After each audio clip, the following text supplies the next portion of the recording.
Okay, next segment of Boxing 101, we're just looking at the cross, just the proper execution of it. I'm not going to really get into all there is to say about, tactics and strategy and how to set it up. We're just looking at the mechanics of the cross, how to do it correctly. So from my stance, my elbows are in, my chin is down, and what I'm going to do is I'm going to either step my lead foot or at least shift my weight onto the lead foot, which takes the weight off of the other foot, allowing me to turn my heel out, which allows my hip and shoulder to turn into the punch. There's going to be approximately a 90-degree sweep of the shoulders from here to about here. About 90 degrees. My hands are up, this one stays up, and from here, as I turn, this is going to turn over. It lands with a let's say, horizontal arrangement of my knuckles. I'm not going to land like this. I turn it over.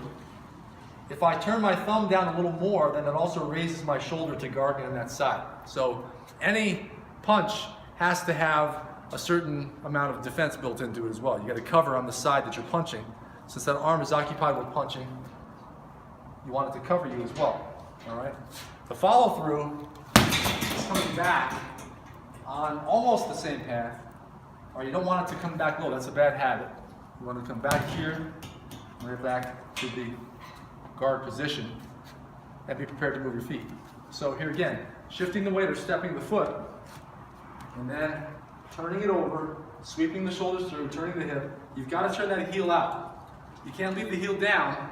That's a bad habit as well. It limits your reach, all right, and your power.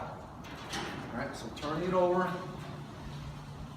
It's somewhat akin to throwing a baseball. Not exactly alike, but it's a similar idea with the shift of weight and a turn of your heel and your hip and shoulder together. See, people can overdo it though.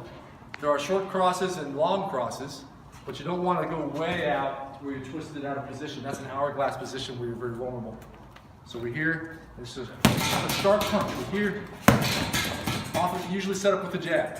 All right, and here we move our feet again, and that's that cross. The cross comes right in behind the jab, and the jab is concealing it.